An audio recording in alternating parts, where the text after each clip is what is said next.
I'm the CEO of California Forward, and I'm working with all of you and the conveners and fiscal agent on the Orange County High Road Transition Collaborative. So that is what we are doing here again this Friday morning. Um, One of the things that I would ask folks is necessarily it's not really possible to get everybody's voices incorporated as much as we want to in these meetings, which tend to be more sort of landscaping of important things we need to get on the same page about, and so on. We'll be talking a little bit about all the different opportunities throughout the process for people to weigh in. And Many of you are going to be leading those parts of the process. We'll get to that in a little bit.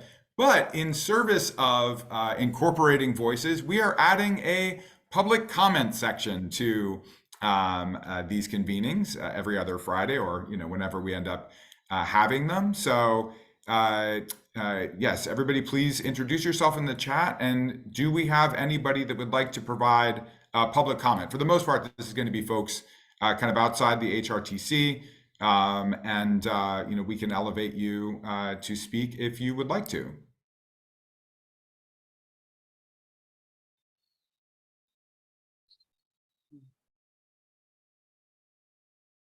Okay, Jesse, do we have anybody raising their hands? Kenny, if you're on, I think you had some comments. Kenny Williams. Yes, I'm on. Hold on, let me. Yes, I'm on. I don't know how to turn on my camera, but Sorry, we can hear you. okay. Well, good morning, everyone. I'm Kenny Williams. I'm CWA District 9 Senior Campaign Lead for our apprenticeship program.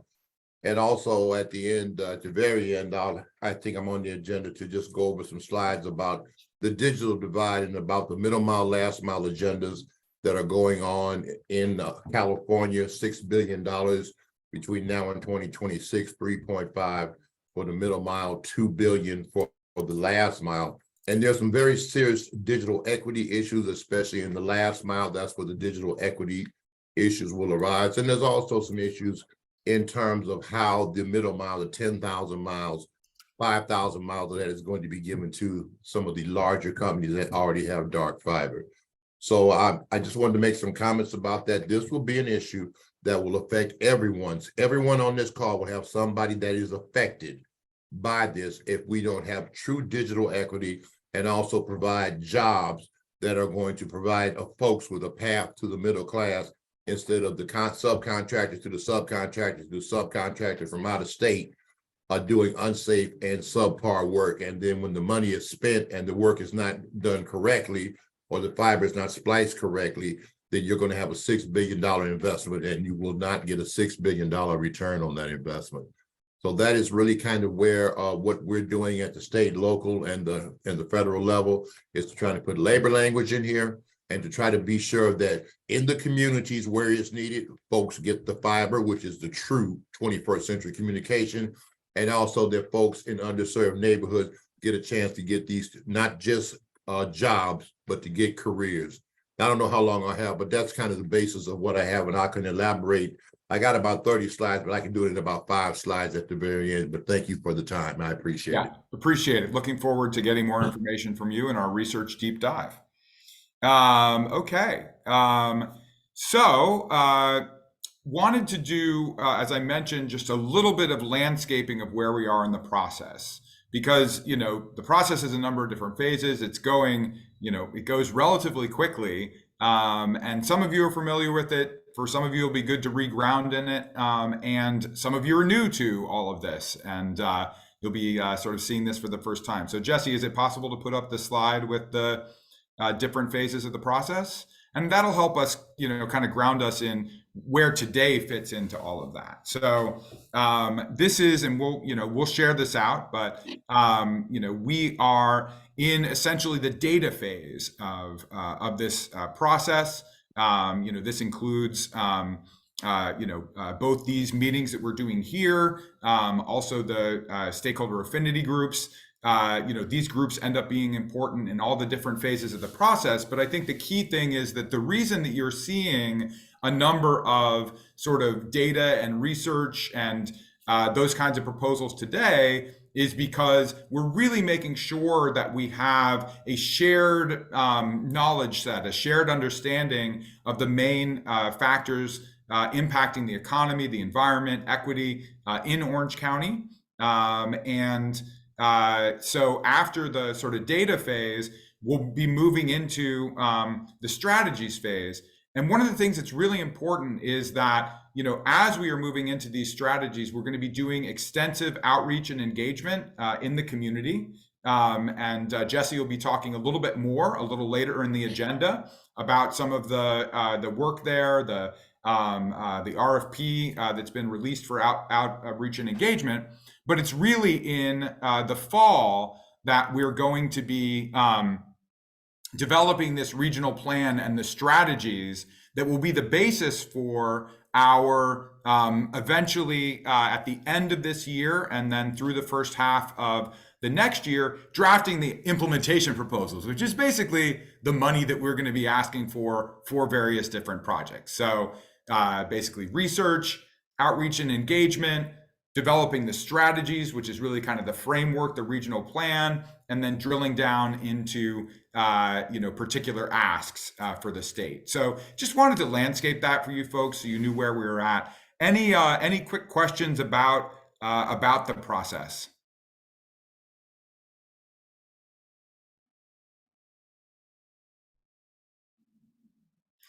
All right then, let's get going on some data and research talks. We've got some really important and exciting ones for you today.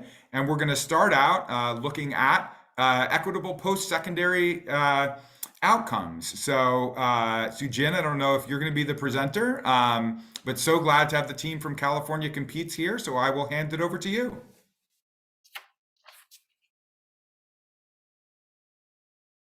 Great. Can you guys see my slide?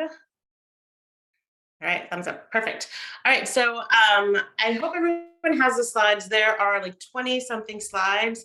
I'm going to touch on them really quickly, but I wanted to provide, a lot more information because I know we have the Q&A time together.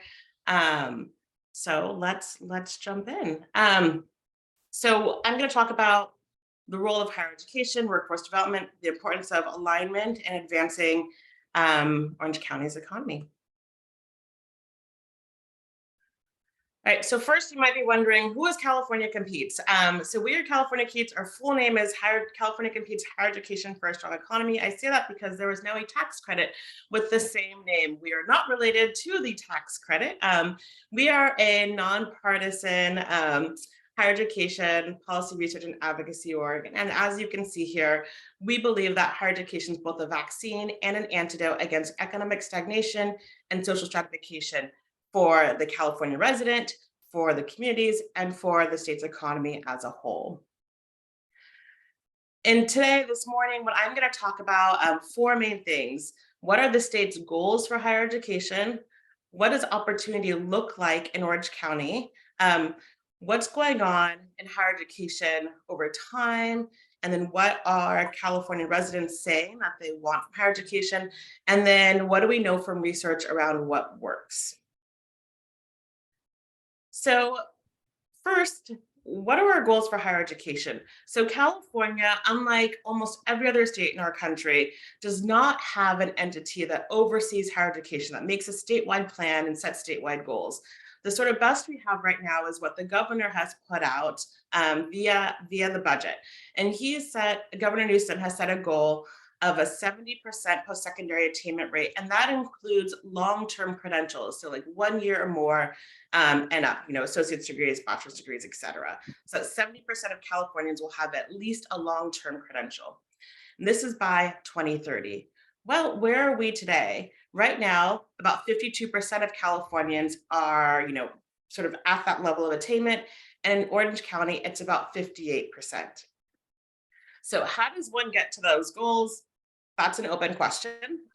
The sort of best we have in our state right now is our public higher ed segments set their own goals and strategies. So here I've summarized what currently exists. So what the governor has sort of negotiated with the segments are these compacts and roadmaps. So with the CCC, the California Community Colleges, those are 2-year colleges, they have what's called a vision for success that the governor has leveraged in designing what he calls a roadmap. And he calls this a roadmap because the community colleges are all locally governed. So they sort of at the statewide level don't really sort of have the responsibility of negotiating a contract. So it's sort of a roadmap for the local districts to aspire to sort of a North Star. And one of the main metrics is increasing completion by 20% by 2026. And you'll notice this is a little bit different because I just said the governor's goal was 2030. And this is sort of one of the complexities of higher ed in our state, is that we don't have a statewide entity to sort of help these things all align. So the community colleges have this increasing completion by 20%. At the CSU, the California State University, they have a goal in their compact with the governor to increase 4-year graduation rates to 40% by 2025. The University of California, the UC, has increasing 4-year graduation rates to 76%, and 2-year graduation rate for transfer students to 70% by 2030. So this is sort of what we've seen around sort of goal setting and strategy for our state, to give you a sense of where we're at, a little background. So one thing that we think a lot about in California is like, how do we hit these ambitious goals? And where are we as a state? California Competes has done our own research around what our state needs. And what we find is that our state needs 2 million more folks with at least a long-term certificate or credential. This is not different, or when you break it down from our friends at PPIC, they're looking at bachelor's degrees, or at Georgetown, we're looking at bachelor's degrees also. We sort of have similar numbers. The takeaway here, I think, for the folks on this call is like, we need a lot more people to go to and complete college. And what we've identified as a real opportunity are adult learners. So those, we've said 25 to 54 that have a high school diploma and no college degree. And there are 6.8 million Californians. And this I want to flag as different from those with the 18-year-old, high school senior going directly into college, which is the traditional student or California we'd focus on when we think about college access. So we sort of want to shift and sort of grow who we think about who a college student is to the adults. I think that's a real opportunity for Orange County.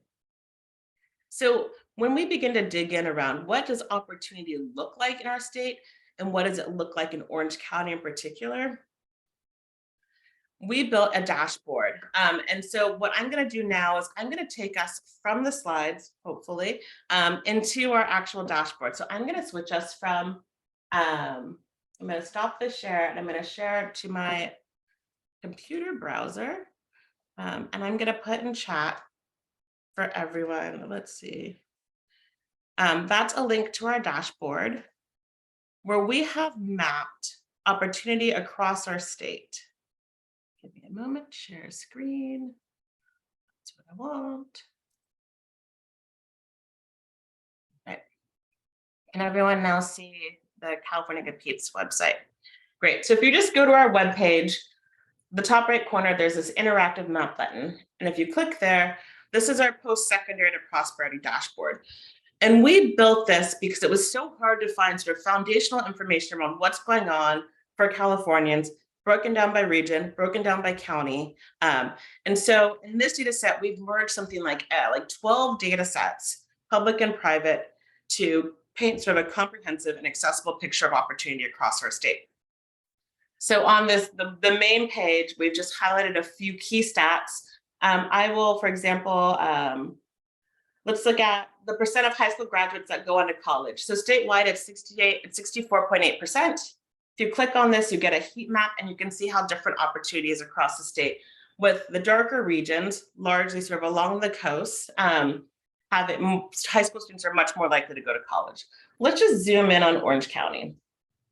I know that's what you guys here care about. So looking at Orange County, we can see data what's going on. There are literally hundreds and thousands of data points in this dashboard. I'm not going to go through all of them, just a few of them, but I encourage you to explore on your own. We've broken it into 3 key areas: post-secondary, workforce, and prosperity. I'll just jump into prosperity or post-secondary first. So educational attainment in the area. I touched on this a little bit, but as you can see, in Orange County, 43.8% of Orange County residents have a bachelor's degree or higher. You might be wondering, is that good? Is that bad? Like, how does that compare? If you hover over the tool, the bar, you can get comparison data. So you can see how that compares statewide. So it's higher than statewide, which is 37.1%, but then it's lower than the regions in the state that are the largest. So the Bay Area, highest region at 54.7%, but doing much better than the San Joaquin Valley, which is at 18.1% of its residents having a bachelor's degree. You also might be wondering about, well, what does opportunity look like based on your demographics or who you are in Orange County? I clicked on that bar and now we can see breakdowns. And I'm really proud of this, is that we were able to break down the data by finer grained racial ethnic groups than what we typically see of like Black, white, Latinx, Asian, et cetera. So you can see the Latinx diaspora a little bit, the Asian diaspora. So you can see 18.5% of Orange County residents who identify as Latinx have a bachelor's degree or higher, but you can see dramatic differences based on like national identity or sort of other ethnic identities. Some are grouped, as you can see, like Central American. So 58.4% of those who identified as South American Orange County residents have a bachelor's degree, compared to 16.4% who identified as Mexican Orange County residents. And you can see these differences across by race and ethnicity.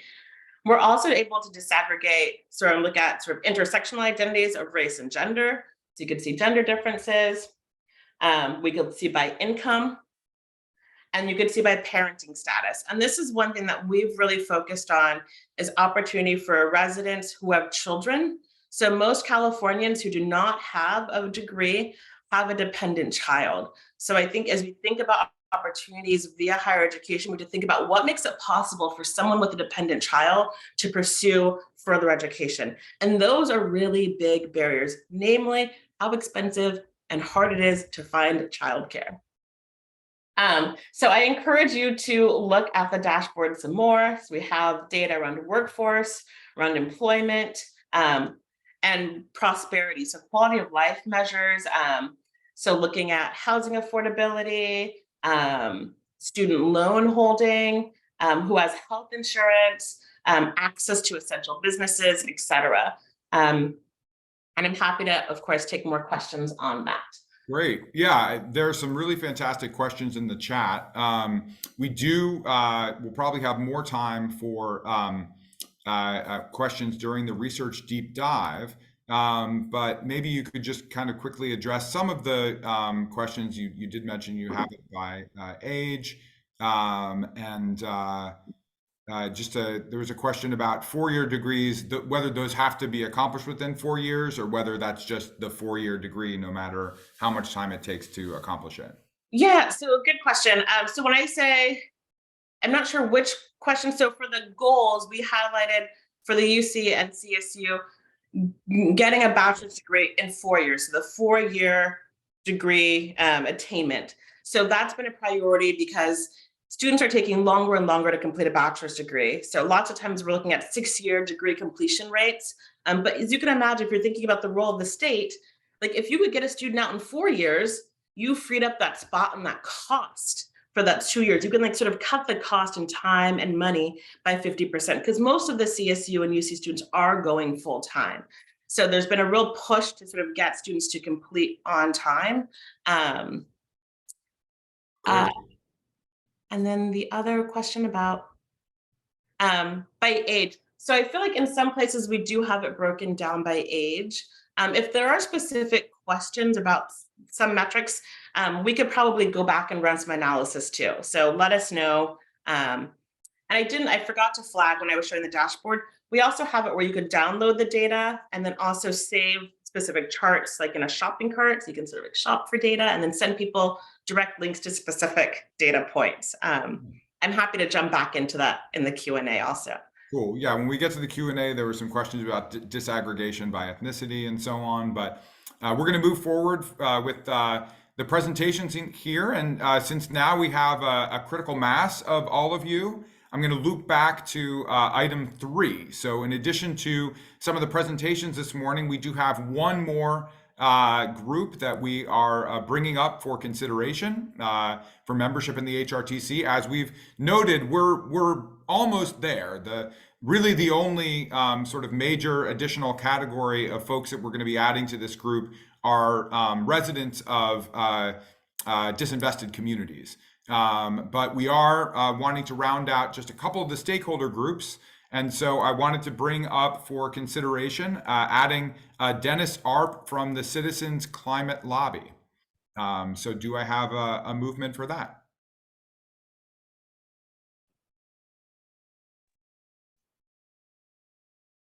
Hi, this is Joyce Perry. I move to accept the Citizens Climate Citizens Climate Lobby. Lobby. Thank you. Do we have a second? This is Krista, I second. Thanks, Krista. Any discussion?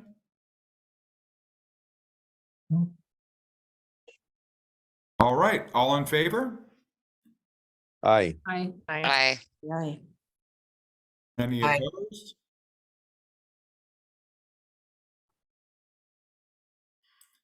Great. All right. Thank you so much for that. We did make you do one little piece of business here this morning, and now we will loop back to our next couple of presentations, and the researchers will be sticking around from 9:30 until 10 to be able to dive a little bit more deeply into the questions. Austin. You know, I don't know when this is appropriate to address. I don't want to go out of time, but it's not totally clear to me. How do the presentations, last meeting and this meeting, how do they relate to our overall process? Like, are these, I mean, they're very informative, but how are these parts of the research aspect of our project, or are they separate? Are they, just attempts to kind of shed light on our overall goals? What is the role being played by these presentations? Yeah, that's great, Austin. And I think that's really important for us to clarify, because some of the presentations are being given by, people that are sort of formally on the research team that will be doing sort of a lot of the analysis that underlies the strategies. By the way, I know based on your, comment last time, we've reached out to the UCI Labor Center and are making some good connections there. Some of the folks that are giving presentations are providing presentations on really important kind of things that are going to impact the economy that we need to sort of collectively have the same, set of information about. Jesse, do you want to say anything in more detail about how we've designed the research presentation? Yeah, also, I think a lot of this is to showcase and provide a framework. And this is in many ways like the first round of inputs. And again, like all this information gets to the researchers until we get to what will be the full research plan, in which case you'll have another kind of go at providing feedback and input. So we want to just make sure that there's ample checkpoints for you to provide more context or provide input on what you want to see in this research plan. What's in the research plan is very much laid out, but again, we want to provide multiple occasions in which the HRTC can provide input via this call or obviously offline to make sure that the research is what you want it to be, and it kind of reflects your communities and can be useful for your communities.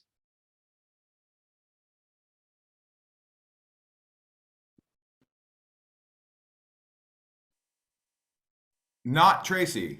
Hi, I'm not sure how that happens. Tony Simons for the Good to American see you, Indian Tony. Chamber of Commerce of California. I just want to say I really appreciate this approach. I'm sitting on a couple surfboards for the chamber, and I know for me, getting centered on what might be there is going to help us make comments later when you actually get to the research contracts and the pieces. It is unusual, so so I'm really glad to hear that you're not saying like, this is our research, but more like, let's get into it and later we'll go back. So anyways, we appreciate it. It's certainly going to help us in our conversations. Cool. Thank you so much, Tony. All right. Speaking of which, there's a big thing that is, well, Neil's going to tell us about it. But that is impacting, basically every section of the economy in ways that we are just beginning to understand.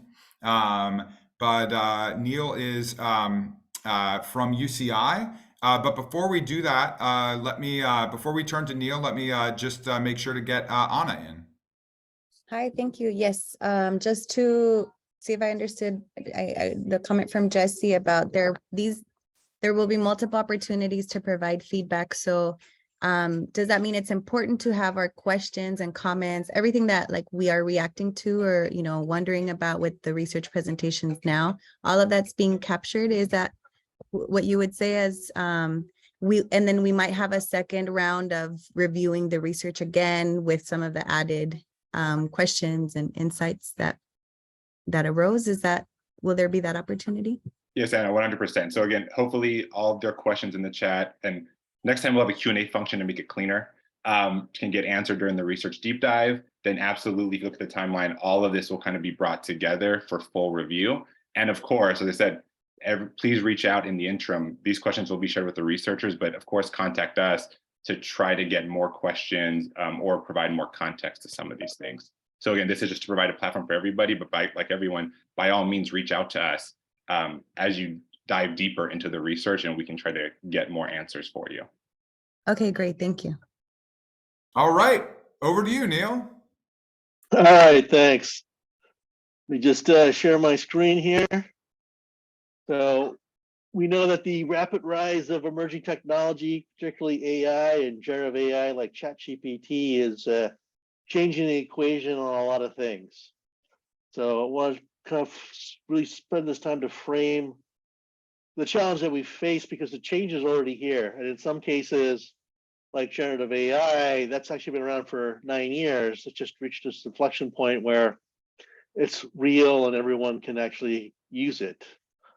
So let me just share some stats with all of you, first of all. So PwC estimates that AI and robotics will contribute about 15 trillion to the global GDP by the end of this decade. The World Economic Forum, 85 million jobs will be supplanted by automated machines. That was their prediction back in 2019. The pandemic and wage inflation has accelerated this pace. So as of last year, 30% of all worker tasks were actually done by machines. This is estimated to be at 50% by 2025. It's not all gloom and doom. The future of work will be new jobs created, about 97 million worldwide, driven by AI and robotics. If we just look at the next 3 years out, we look at about 120 million global workers will need retraining based on AI's impact. And we're already starting to see that where like McDonald's is now using AI chatbots to do drive-through orders. So this is going to impact about 11.5 million workers in the US alone in the next 3 years. Unfortunately, the pace of change is so quickly that even the world's most advanced cities aren't ready for the disruptions of artificial intelligence. So I'm glad we have ourselves together and we're doing this research so we can try and jump ahead and figure out what should we be doing and how do we actually make that happen. Just to give you an example of what's going on and how prevalent this has been, we've always been thinking about computers as automation. And so we always think about blue collar work, things that are very regimented, repetitive, follows a series of steps getting automated. Well, now it's also migrating into white collar work. So you take H&R Block, you did some work with them and they built an AI system where the AI can actually prepare tax returns. So it can do about 70% of the tax returns for their clients, but it takes minutes rather than hours. And because the AI knows all the tax codes and regulations for every municipality, state, and federal. The average tax return prepared by the AI has a refund of about $236 more. So you're already starting to see some of these accounting work getting farmed out to machines. Take one of the older professions in human history, like agriculture. Well, we're already developing tools for farmers where they can take in things like climate information, topsoil content, different things about seeds. But the net of it is that even farmers in poor conditions are able to grow more crops. We've actually seen crop yields increase by about 30%, using less topsoil, less water. But that also has helped them grow not just more food in abundance, but also improve cash crops. So actually bring more money to the community. It's also had the effect that you also, to some degree, need less farm hands. So there's a positive effect, there's a negative effect, like with all technology here. But I thought I'll just play a quick little video over here because I'm hearing more and more thing about the creative side, where you're seeing AI doing like digital graphics work, like DALL-E 2. What is this going to mean for artists, musicians, marketing? Well, just to show you that regenerative AI started, this is some work that I actually did back in my IBM days, back in 2016, about what AI can actually do. So I'm going to play you a little video clip. It's about 1.5 minutes long, so just bear with me. But we were asked to help out with a movie, and we actually proposed that what if Watson watched the movie and created a movie trailer? This is how we did it. As human beings, we're very quick to judge the mood of an individual. Possibly an AI over time might be able to develop those same instincts. So we thought, let's send Watson to film school. Morgan was our little breakthrough. It exceeded our wildest expectations. Here you have the whole of the Morgan movie, and you can see where action is taking place at the different moment of the movie. And this is how Watson actually extracted salient moments from Morgan, which we then proposed for making the trailer. Watson was able to model the scenes visually to determine, was a scene scary? Was it a tender moment? Was there sadness or happiness? Watson is the tool that's helping arrange the visuals, but it still needs the human element. So then I can come in and just supervise the creative aspect of it. I don't think AI is any value until it does start to understand and calibrate those emotions for itself. I think that's asking a deeper question. Will computers be able to create art? Can they create? Period. It's still very difficult to think of how a computer might be capable of original thought, something that's essential in creativity. So I share this not to freak everybody out or run this whole thing about everyone getting out of their jobs. Ultimately, that's not the goal. We've already seen AI produce paintings, photographs, writing even magazine news articles. But I think this is the opportunity that we actually have when it comes to workforce development. While we're used to things being automated, doing something faster, cheaper, less errors, and AI is definitely doing a lot of that. I think the real potential here is the innovation aspect, about changing the processor system to find a new way of doing the work. AI cannot imagine, it's not capable of creative thinking, can't do first of a kinds, it can only do what we've taught it. I think that's where we're really migrating towards when it comes the future of work and where humans will actually play a role. So to give you an idea of what I mean by innovation, I'll play you another really short clip here, not much audio, but just watch what the gentleman is doing and watch what happens to that robotic arm.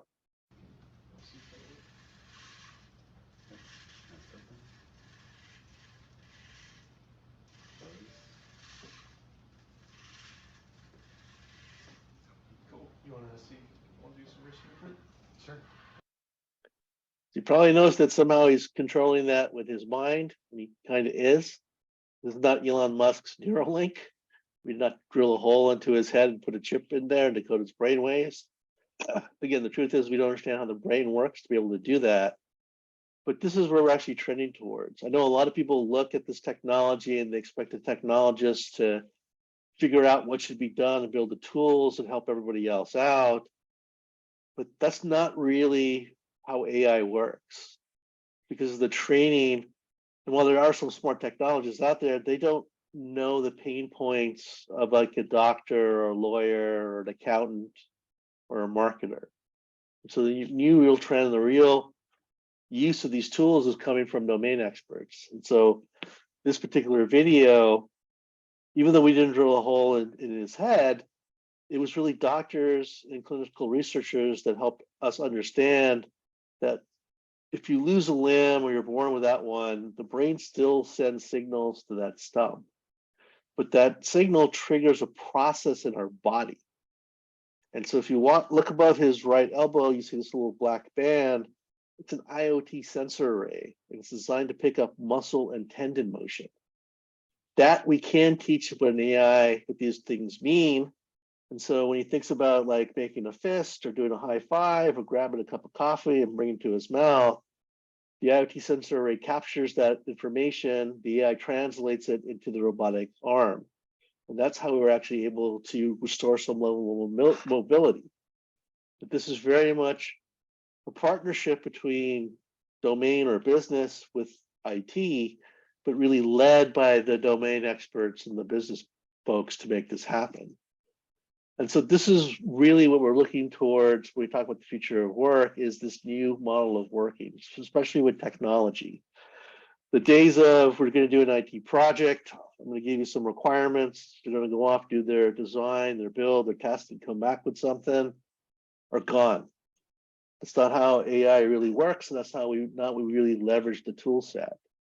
So we got to be able to teach people this new way and get them these upskilling. Like today, the hottest skill in demand is prompt engineering. You want to use something like ChatGPT, you have to know good prompt engineering to get good quality outputs from it. We don't teach that yet. So I want to emphasize this because I know a lot of people say, look, get it, the new jobs, we need to know what the jobs are going to be. So we know what the tasks are, we know what the skills will be, and then we can start teaching those skills. Well, here's a bunch of jobs that we know that will probably happen, but the truth is the specific jobs don't matter at all. We know what the skills are going to be for most jobs. Critical thinking, the essential skills like communication, collaboration, facilitation, negotiation, creative thinking, understanding the capabilities of these technological tools. So you don't need to know how the hammer is made, but you have to know how you can use the hammer. And of course, some domain, healthcare, finance, marketing, to apply these 4 skill sets towards. This is where we're really moving towards. It's not human versus machine. It's not natural intelligence versus artificial intelligence. It's really hybrid intelligence. It's us as people augmenting our own capabilities with those of AI or machine capabilities. Because as humans, we're good at creativity and kind of the instinctual recognition and the nonsensical stuff, whereas machines can absorb lots of data and volume. They can do things at a much better scale, faster, more efficiently than we can. So that's where you're seeing the workforce trending towards, is the marriage between these two things. And while we talk a lot about STEM and the need for more roboticists and programmers and machine learning folks, we don't think enough about philosophy and the arts, because the rate of change is happening so quickly. We have to be good at scenario planning. We have to be good at identifying not just the use we're building for, but potentially other uses or misuses.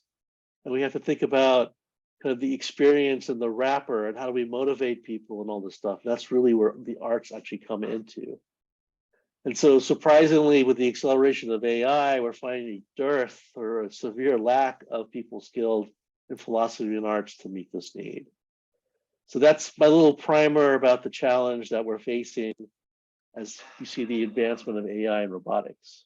Great. So we'll get a chance to do a deep dive, but I want to pull one question out of the chat. And that is, since AI is training itself on what exists, unfortunately, there's a lot of structural bias that exists within the system, and AI is just neutrally recreating that bias. So with a group like this one that is so focused on making sure that these technologies, the productivity returns are going to workers, what do we do about the fact that AI is being trained on a discriminatory system and therefore potentially reinforcing that? That's the common challenge. The explicit bias we can deal with because we know it. The implicit bias, that's really the problem. And just to give you a quick side example of that, I think it was the American Red Cross put out in 2019 this poster at public swimming pools to demonstrate good behavior, bad behavior there. And it's a drawing with kids. I'm sure it went through tons of reviews, but the first day they started putting those up, people started complaining because they're saying like all the examples of good behavior were done by white children and all the examples of bad behavior were done by children of color. Right. That's the challenge we have to look for. And it's the diversity of perspective, the diversity of experience, diversity of thought that we have to bring forward to capture those types of things. So teaching the AI, you heard the thing, like Micah, you've heard the expression that it takes a village. It's the same thing in teaching an AI. We all need to participate and bring that diversity to bear to catch as much of that bias and strip it out. Great. Thanks, Neil. Well, we're going to get a chance to dive into this a little bit more at 9:30, but I want to pivot to the folks from the Milken Institute for their presentation on equitable economic development. Matt Horton, what's up, man? Good to see you. Hey, Micah, what's going on, man? I'm all right. Do I need to share my screen or do you guys have the presentation? Please share your screen, Matt. Awesome.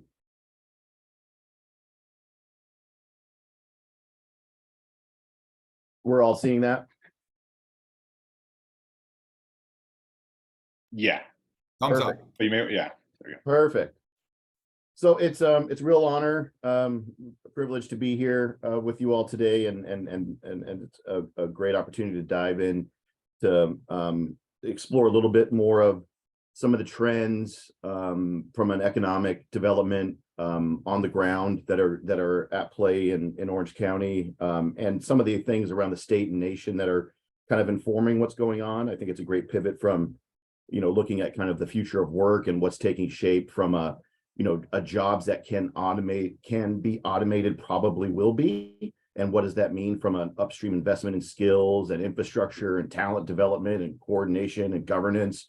And I think at this moment for SURF, it's a great opportunity for us to think about all those, ingredients going into what an equitable economic development framework looks like. So, the Milken Institute does this, famous ranking of best performing cities each year. And although this isn't reflective of the top rankings for this upcoming installment of that indice, this is a reflection of where the top tier of California cities will fall within that ranking. So, we look at and, we kind of extrapolate some of those inputs that are leading to economic outputs in terms of these regional centers.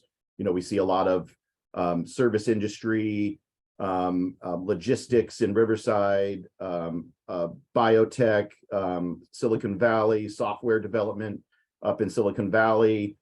Same with San Francisco in terms of software, digital technology, biotech, and in San Diego. I'm not sure what's going on in Santa Barbara.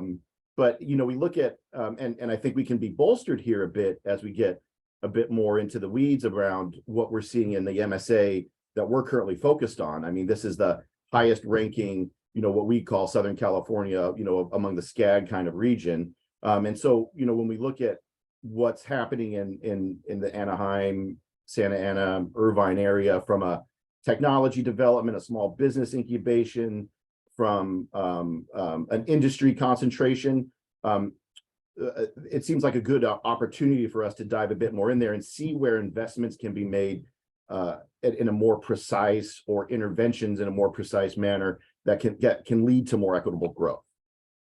You know, and in terms of coming out of the recession, we know that we've heard a lot of this narrative around out-migration, what that means from a business standpoint. I think there's been a lot of counter narrative to that around, you know, what's driving growth. At the same time, we know that, you know, LA County lost the most people of any county in the United States post, you know, if this is a post-COVID reality. Orange County, at the same time, lost more people than it gained in the previous 4 years. And I think, you know, looking at some of those cost of living trends, housing, affordability, jobs, and economic mobility, you know, what are some of the things that we can look at there from a sector concentration standpoint that can provide more upward mobility? How can we drive some of those investments in sector growth and development that can lead to better paying jobs and you know, as an extension, more equitable economic development? And the employment growth, although I think this might be a little not as a cause for alarm as it might appear on its surface because of the nature of growth. I think the big uptick in Inland Empire economic growth in a post-COVID reality is largely a rebounding of service and some of the jobs that were, you know, unable to operate in a COVID dynamic. As we dig a little bit deeper into the numbers, Orange County's economic framework is as you'll see is largely composed of a higher tech or higher wage job development growth, which I think the trend lines are still at least in our favor.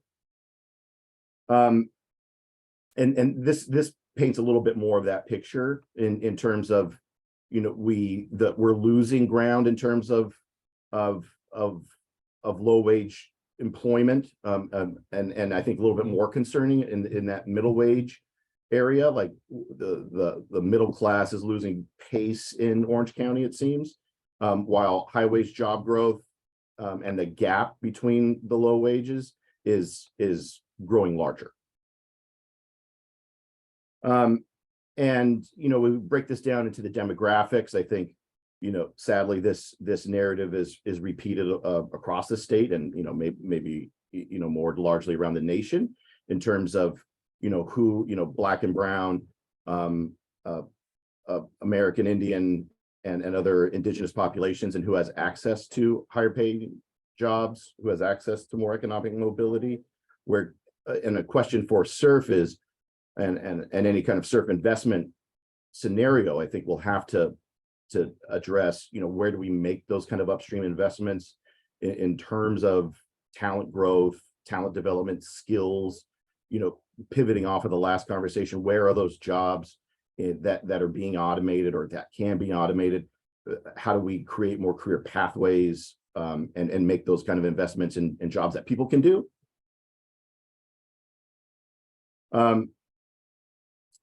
And again, I think the slowing nature of that, the hollowing out there, I think kind of speaks to some of the lagging nature in growth that we're seeing, compared in terms of the percentages of other counties and regions in the state.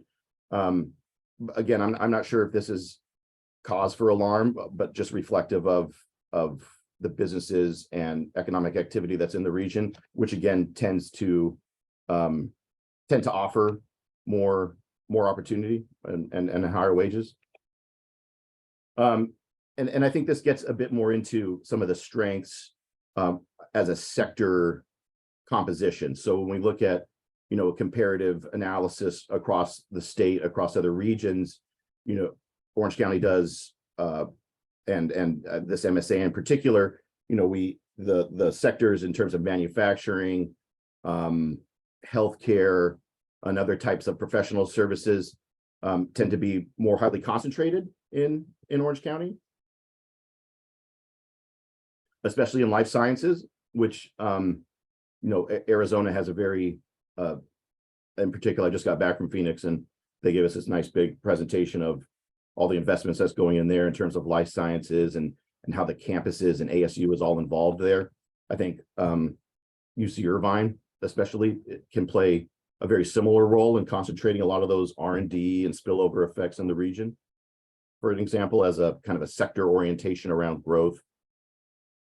I think we saw a bit of this at a state level. There was a really nice California 100 report that talked about some of the strengths of California small businesses, and in terms of applications for entrepreneurs and other small businesses, Orange County is definitely showing big percentage growth here. Just a bit more reflection of what that looks like from how Orange County's small business environment is growing in strength, which is, you know, a great indicator of local job growth and kind of regional dynamism. But, you know, and one thing I think a trend throughout the state that we'll need to you know, put a pin in for further conversation is, you know, what does a continuing vacancy look like for our real estate? Like, where are there opportunities for co-developments around commercial, retail, housing that can leverage some vacancies, or what do we do, or how do we induce kind of a not just a return to work, but a return to business, you know, in terms of inducing economic recovery, especially in our downtowns. And again, largely reflective of trends around the state. Housing units and our production woes are somewhat experienced here in Orange County. Overall housing development is slowed. Multifamily permits are way down. But you know, but it's not as bad as it is in other parts of the state in terms of rent burden and cost burden, which is still relatively high.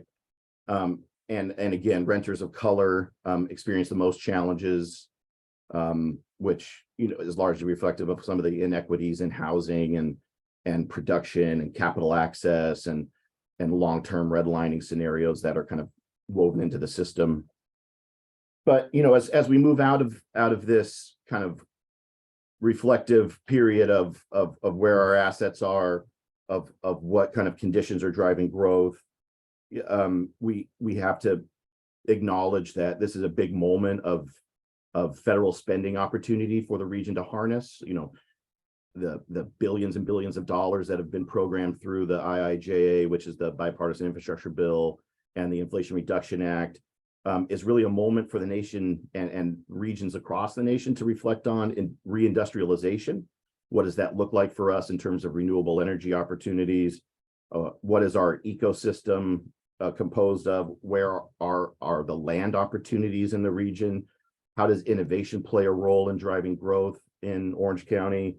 What's our workforce imperative? How does our infrastructure strategy support all of this from an investment standpoint and coordination standpoint? And, you know, how do we support small businesses further and make it easier for them to grow and operate? But these are just some of the questions we can throw out there and you know, and devise a bit more solutions toward. But thanks, Micah, and let me know if there's any questions. Yeah, just one question we'll pull in here, and then we're gonna give you a little bit of an update on some opportunities that are available to participate in the process. But just wanted to make sure that there was a question about service sector jobs and whether they were counted in your slides. And Luis, I'm not sure if there was a particular slide that you had in mind on service sector, or just, you know. Yeah, I'll send that. We'll send the slide deck around, Mike, to everybody, but especially for our purposes, I'm not sure if I numbered these, but it looks like slide 9 or 8 has a good percentage of service sector jobs broken down into retail and food services. So there's a reflection of how those are counted here. But again, they're not among the highest sectors or industries of employment in the region for Orange County, which is somewhat of an outlier in Southern California. Great, thanks, Matt. Well, we'll do a deep dive, but I wanted to turn it over to Jesse for a couple of minutes to talk about a survey that we'd love for you folks to complete for our stakeholder mapping project and our outreach and engagement RFP. Yeah, so quickly, and then Catherine, if you could drop the agenda packet and everything. So everyone, all the slide decks are in there from all the presenters. If you could drop it in one more time, but kind of in that agenda. So a part of the regional plan that has to be delivered to the state is stakeholder mapping. I believe in some of my emails I've already alluded to it, but if we can just try to, one, fill it out yourself, but push it out, it's going to be really important for the HRTC. And then of course, this will be a public facing document, just understanding like the ecosystem and the landscape when it comes to workforce and labor and education and business associations. So please fill that out. Again, it's a deliverable, but if we can share it and push it out, because this will also help us understand as we get to projects and proposals, who's out there and who could participate in this. So again, very critical that we kind of fill that out. Secondly, outreach and engagement to the community, whether it's individual businesses, individual residents, particularly of disinvested communities, that we have an RFP out. So we will solicit proposals from a lot of CBOs and business associations and what have you, in order to make sure that we are, when we hear from strategies, that it's very much grassroots, right? So this data is very quantitative. We want qualitative from the community. So no, that's out. If it's of interest to you, or if you have people that you know that could apply for it, please get the word out there. And then lastly, the stakeholder convenings, they're going to be up and running. I know a lot of you filled out a survey designating the kind of the primary and secondary stakeholder groups that you're in. So for those of you who qualify for 6 different stakeholder groups, like that's wonderful. You might get 6 different invitations though. Again, you don't have to go to all of them, just one. But just note that this first stakeholder convening will be broader than the HRTC. So a big part of it is, I would say like this meeting isn't as critical since all of you have been very engaged from the beginning to attend. It's more for partners outside the HRTC to understand SURF and to do that stakeholder mapping. But when we get to subsequent meetings, I mean, maybe Anna, to your point, you'll be looking at the full data sets. You'll be reviewing the strategy. So it's just another opportunity for you to participate in the creation of some of those things. So again, just know that you're gonna get those invitations, but just know that the first one may not be as critical, but sometimes, I know SURF is very complicated. I've been in it for a year and sometimes I don't even understand it. So it really doesn't hurt to get another kind of briefing or primer. I think with that, I'll pass it back to Mike, and I think we can adjourn and head to the deep dive. Yeah, great. Well, sorry, Cesar has a question. Yeah, let's get Cesar in here. Oh, just a quick comment. No, thank you for all the presentations and all the information. I just want to make sure that we also, when we're looking at the opportunities to increase wages and jobs, we're also looking at what impacts on the other end and the outputs. And what I mean by that, if most of our families are spending 60, 70% of their income towards rent, it doesn't matter if we uplift their incomes, because majority of that is going out. So I would also encourage us to look at the lack of affordable housing, lack of supports for those low income families in the communities, and how that impacts in our data and our studies. Yeah, absolutely. If you keep basic human goods scarce, such as housing, if you increase people's wages, they just go more to those scarce goods. So really appreciate your raising that issue. All right, well, and for those of you who are in 6 stakeholder groups and want to go to all 6, we're not going to stand in your way. Some people just love Zoom meetings, I suppose. But speaking of meetings, our next HRTC convening is going to be on Friday, May 12th. Same bat time, same bat channel. And then let's move into the research deep dive. So for those of you who have to sign off, have a wonderful Friday. The way that we've organized these in the past is that you can ask questions of any of the researchers that have joined us this morning, and and it's fine to re-elevate some of the questions that you had in the chat, and I will just open it up for folks to raise their hands.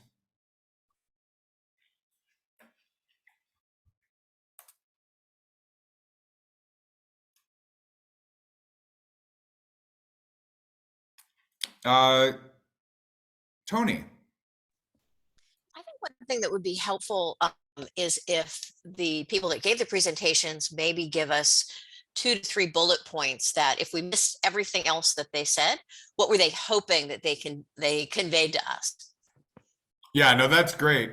Although, man, I wrote down one bullet point that freaked me out, which was the 30 to 50% of jobs going, being done by robots or AI or what have you in 3 years. So that was a bullet point that's going to stick with me. Gloria. Yes, hi, good morning. So one of the other things that I was looking at and thinking is specifically of the automation, right, is the ability for those who are interested in transitioning or reinventing their career life. How are we helping them? Are there pre-apprentice trainings that can give them the basics? And if not, how do we get involved in that? And I was also looking at some of the questions that were placed on the chat, and I believe that an in-language pre-apprentice training will be totally, in key, so that we are able to reach out to those that perhaps have engineering degrees from other countries and they just need to translate their knowledge into English. So how do we create that base?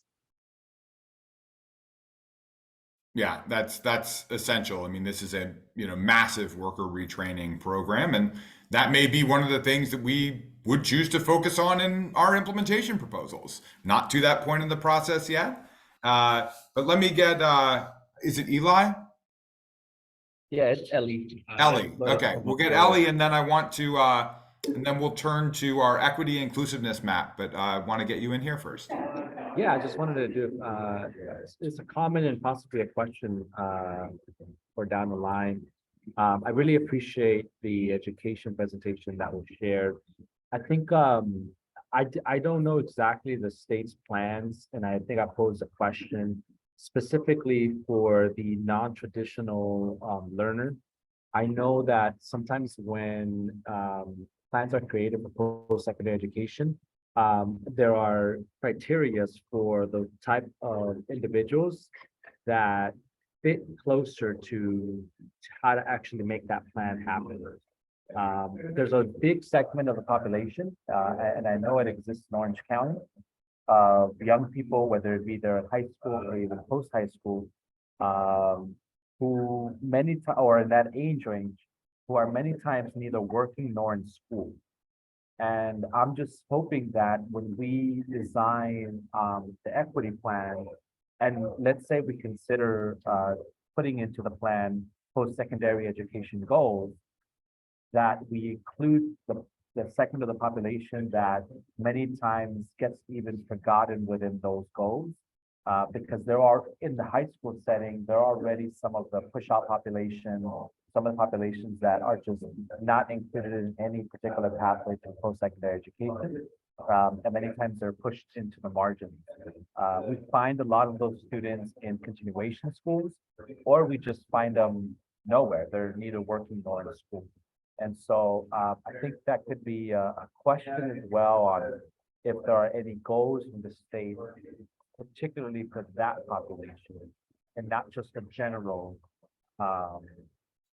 population. So just want to make sure that in the future, if we design some of these goals, I would like to push for that population to be included as part of that.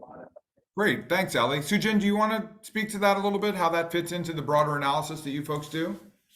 I can't think of any state goals that specifically focus on those that are, there are goals perhaps like around people who are like getting people who are unemployed, jobs, or into higher ed, or general goals. Like I know there are goals around like adults, but for sort of what you pinpointed, sort of like disconnected folks, nothing comes to mind specifically. I know there's a number of probably community-based organizations for whom that's a priority population, and I'm pretty confident that there's, I'm sure, some in Orange County too. I'm also going to share, we did a study that looks at demand for higher ed amongst adults. And I think that perhaps could be useful and sort of get to what you're thinking about, like what are folks interested in returning to higher, like what's the demand, and then what kind of training do people say they want? Great. Thanks, Sujin.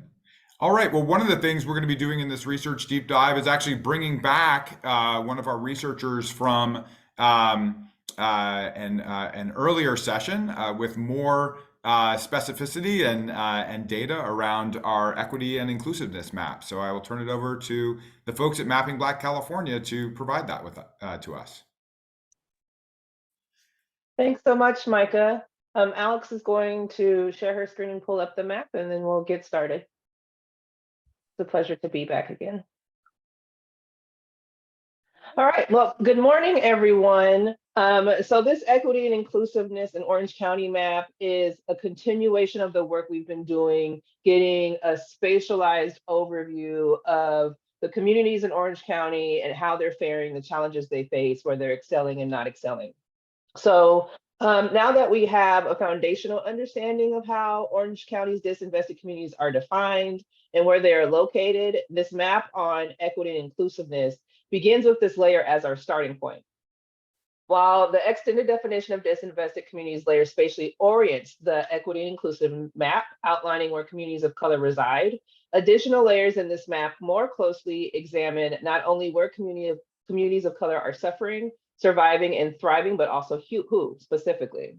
And you'll see trends across the board. Ethnicity isn't the only factor that plays a part in the inequities in pay, education, attainment, and other resources impacting communities of color, as gender is also an additional intersectional factor, compounding equity and inclusive outcomes across Orange County. Specifically, when we're looking at people of color, while AAPI resident attainment levels are often near white resident attainment, Native American populations fare the worst in all categories across the board. Additionally, Latino and Black populations also face gross inequity-based exclusions. Low wages and pay gaps, as you saw in the earlier presentations, negatively impact homeownership rates and are compounded by lower average home values in these communities as well. Alex Reed's now going to walk you through the map's layers, stopping to point out findings and areas of note along the way. Thanks, Candace. So like she said, we'll be using our disinvested communities, our impact areas in gray and our extreme impact areas in red as we go through this map. We're going to look at a few things that have already been mentioned in a lot of the presentations that we saw today, so I will keep it brief on those, but all the links are there in the agenda and on the website, so please feel free to go through and explore. Beginning with wage disparity and poverty. Each one of these buttons on the side here will toggle us into a different view of wage disparity and poverty in the area. The first one we're going to look at is between people of color and white people. Income inequality in the region is generally low when compared on the national stage, and then also when comparing Orange County to other areas in California, it's generally somewhere in the middle. But the majority of tracts where we have people of color, they typically make 10% less than the white people in that area. Although in some extreme areas located in dark green here, you can see that rise from anywhere from 51% to 75% less than their white neighbors. Sometimes this thing can be explained by population differences, but for the most part, when we're looking at these darker green areas, these are high people of color population areas. People of color might also be the majority population in these areas, and they are still making significantly less than their white counterparts or their white neighbors. When we look at overall poverty, we can see in densely populated areas, we begin to see larger rates of extreme poverty. 1 in 10 Orange County residents resides below the poverty line or in a household that reports income below the poverty line. And the highest rates of those are centered around the majority of color population zones. In some tracts, also represented in dark green, that share is nearly doubled, with 1 in 5 residents having incomes that are below the federal poverty line. Generally, those residents are somewhere in the 18 to 59 year range. That's just how that's broken down. That's where the majority of the population is. But as we can see, as we move on to the next one, children make up a large portion of that in poverty population. 1/3 of the reasons children live in homes that report income below the federal poverty line. Again, high concentrations in high minority areas. In addition to that, a large portion of children live in households that are considered to be in extreme poverty. And you can click through the areas that are of importance, again, in this map via those links. Moving on to household indicators, talking specifically about size, home value, and ownership rates. If we look at household size, we can see that Orange County is actually pretty good when it comes to limiting overcrowded housing. There are a few tracts that specifically have to deal with overcrowded housing issues. The average household size is around 3 people. And this varies when looking at owner occupied versus renter size. Not widely, it depends on the tract. In some of the worst areas though, it can be nearing 6 people in one household.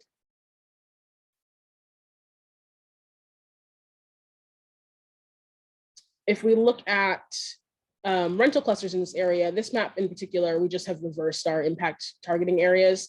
And then in yellow dots are shown here, all of the areas that have available rentals. We can see that the majority of affordable available rentals, and this includes both family housing and then senior only housing, are located in these high population areas. If you zoom in on this map, it will break down those clusters into individual tracts, and clicking on them will show you not just the number of buildings if you zoom in any further, but how many units exactly, what the name of the unit is, and then how many units they have that are affordable. As you can see in some of these areas that are considered extreme impact, there are larger clusters of affordable housing units. The majority of these though have nearly 3 to 5 year wait times for availability. With regards to ownership rates, countywide ownership barely outpaces rentership at 57%. Most low wage workers in the region are really not likely to find available housing, in part because find affordable housing, in part because the definition of affordable does not necessarily match the incomes that they're making. Also because of the availability and the waiting list on that affordable housing. Rentership and homeownership is spread across the region with regards to who is most impacted by it. Again, you can see it in these dark areas. And then it'll also talk about a little bit of what the median rent in these areas are. Oftentimes the median available rent is higher than what people can afford. And that's broken down in these charts. Lastly, with regards to household information, we can talk about home value. Home value in the region is highly dependent on where you live. You can see by the areas that are more outside of the cities or more developed traffic areas, the home ownership rates the home values are higher. They're in the lighter shades. In the darker shades, we've seen home values as low as $85,000 in median home value. They're small tracts, but it's still important in the number. Most minority areas are likely to see home values around $600,000, which is actually still fairly below the countywide average, which is around $780,000.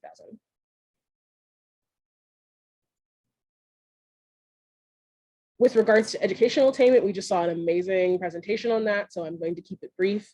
We decided to specifically talk about high school graduation rates by sex and age, and then a little bit of race information in that. Typically speaking, Latino immigrants and Hispanic and Latino identifying residents of the US are more likely to have less than a high school degree or to have less than an associate's degree. We can see in that the minority areas, you were less likely to graduate high school, especially once again highlighted in these darker areas where we can see that a good portion of adults, in this case just over half, are not high school graduates. African Americans, Native Americans, and Pacific Islanders lag far behind in attainment as well. This flips when considering Asians. Their rates have a tendency to match white residents, and typically they have at least an associate's degree, if not a bachelor's degree. When talking about college completion by sex and age, most tracks see decent rates of bachelor's attainment. However, they're fairly even with rates of students who've only completed some college, who have not gone through a full 4-year program, but also don't have an associate's degree. In some higher income areas, women are more likely to have graduated college and over men, versus in the lower income areas where that is reversed. And that can also be seen for each track in these charts. With regards to disconnected youth, it's fairly split. There really isn't a middle ground with regards to this. There are large variances track to track. It very much depends on population and location. Male and female students are both likely to be considered disconnected when looking at the population for each racial group. African Americans have the largest rate of disconnection, and disconnection meaning that they're not enrolled in school and they're not participating in the labor force, or in the workforce rather, followed by Latinos, then those of other mixed race, whites, AAPI students, and NHPI youth, not students. So anyone under the age of 18 who is not enrolled in school or participating in the labor force. And it just depends track to track. And then something that we wanted to look at as sort of a precursor to our overview of sustainability, of environment and sustainability, which will be in a couple of weeks, was just what is the equity and inclusiveness like with regards to transportation and food access. You can see in green, we have highlighted the bus routes in Orange County. At one point, we also did have all the bus stops on here, but the bus stops are frequent and generally match up with these routes. As long as you are in a highly populated area, the buses are fairly frequent. There's good coverage. When we get out to more residential areas that are outside, typically that have higher home values and see fewer people of color, there are less routes. This is mostly related to topography. Also, what you can see here in blue is food deserts being defined as an area that has low vehicle access, but also has supermarkets that are greater than a mile away. That is also largely related to topography, and out in these more residential areas, they really don't have like grocery stores. And then lastly, looking at bike routes, bike routes in Orange County are largely confined to areas that are outside of the highly populated centers. You can see that the bike routes get, they're more established in areas like this is a large national park, or a large park area rather, and in these residential zones, versus when you get into the Anaheim Garden Grove area, the bike routes are sort of far and few and in between. Specifically speaking about like residential safety and low vehicle access, some of these areas are areas where people don't necessarily have access to cars, don't necessarily need cars because of their proximity to work, school, and shopping areas, but bike paths are still very important when it comes to individual residential safety. And that is all for our overview of equity and inclusiveness in Orange County.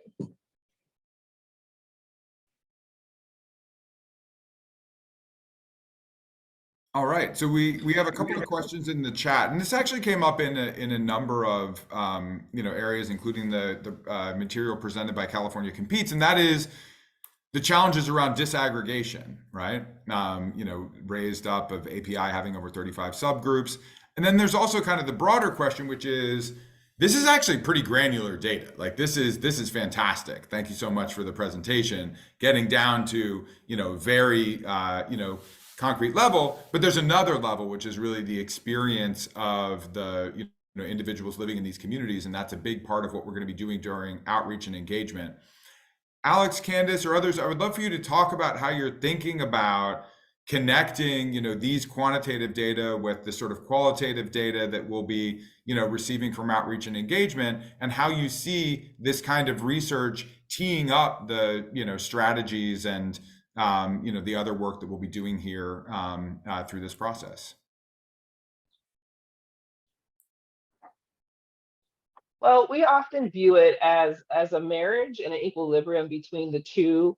Something that even Alex and I were discussing this morning is that the data is like a foundational understanding of a community. It does, look at swabs and pockets of people, and often overlooks like the individual condition, right? And so that's why it's really important to get to know residents and speak to residents about what their issues are, and then look at trends across residents when you gather those stories. One of the strategies we use when the project calls for it in our maps is oral histories and storytelling from residents that kind of add that more humanistic element to the project. I think along those lines, when considering like the human experience in these maps can point to what where problem areas are or where challenges are.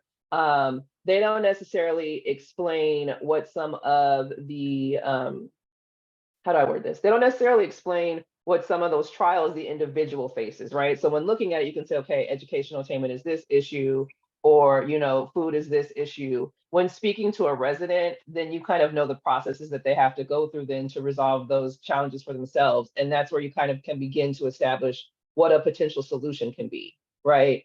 We can say this is a need based upon the data, but what do you need as a resident to address this is where then you really begin to look at like formulating an actual project to propose, in my opinion. Great. A lot of problem identification and, but then we actually have to engage very deeply with the communities to make sure that we understand the solutions. Absolutely. We don't view the maps are like a foundational understanding of communities. A lot of times it does point to trends and systemic issues that can be addressed. But in order to make sure you're addressing them accurately, you still have to tap into communities and speak with people. Fantastic. Well, I'm really glad that we're doing that. And there's a request for your contact info. Any other questions from the group for any of the researchers?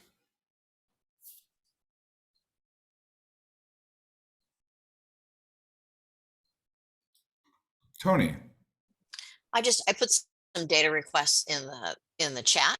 I thought what you have is really, really interesting.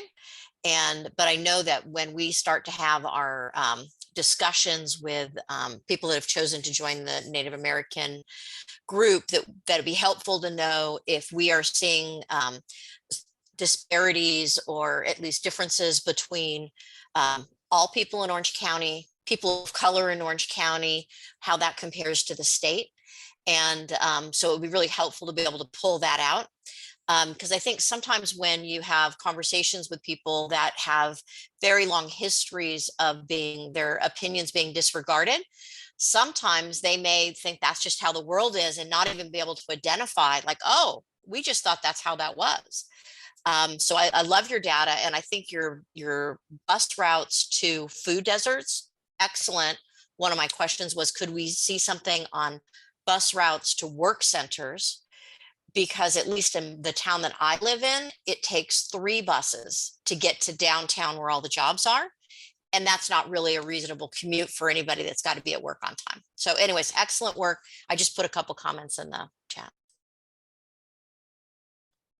I would also add that we are hearing and have heard from the last meeting, especially getting more granular disaggregation with regards to the races. We are working on developing a map deck that at the very least shows density by deeply disaggregated populations, specifically with regards to Asian, AAPI, and Hispanic, Latino. With everything being breaking down to the level of census tracts, it gets a little bit more difficult to specifically have individual disaggregated races because of those margins of error. But if people would like to see more information with regards to specific subgroups, I'm happy to pull data and pull charts with regards to specific subgroups in the Orange County. It might just not be specifically census tract, down to the census tract level. Okay.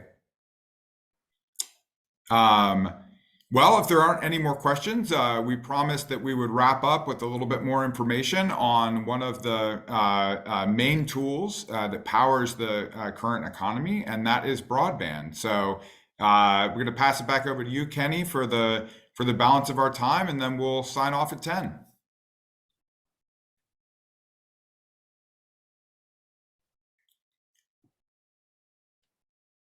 So I don't know if Jesse. Kenny, you should be on. Okay, here we go.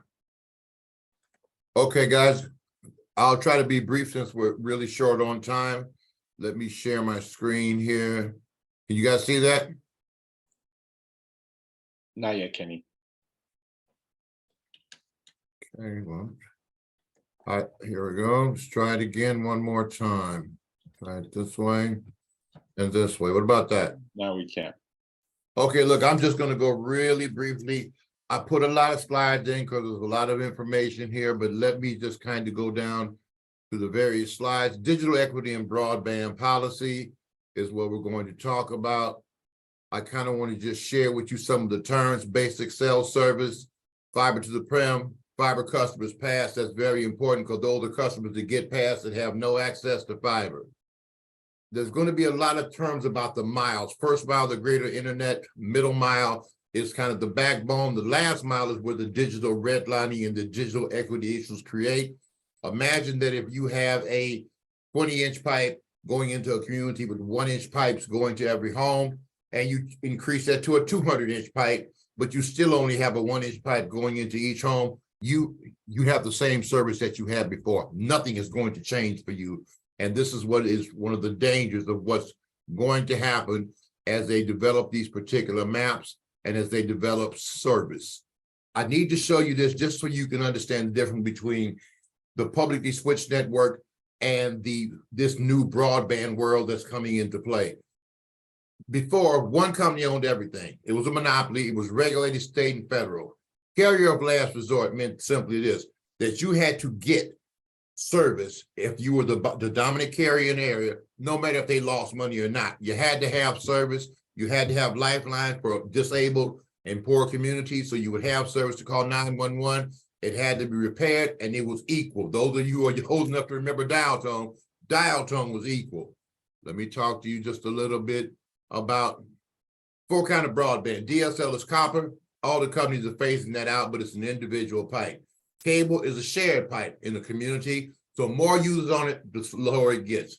A fixed wireless or cell service, which is what fixed wireless is, which is where they're going to try to push the majority of the poor communities, is also a shared pipe. So for instance, if everybody goes off hook at the same time, it kills the system. You guys have cell phones, know that. And also, if the power at the cell tower goes down, commercial power, you have 46 hours, and you have a $1,200 paperweight in your iPhone 14 because it will not work. Fiber is an individual pipe to the home. They do not know how fast they can't even put anything on fiber that it has not been able to take in terms of up to the terabytes. I'm just going to go to the end, guys, and try to talk to you just a little bit about the last mile, first mile. Last mile, $2 billion in this state, and it's unserved and underserved. Let me give you an example. Pebble Beach Golf Course is considered unserved. Santa Ana is considered served.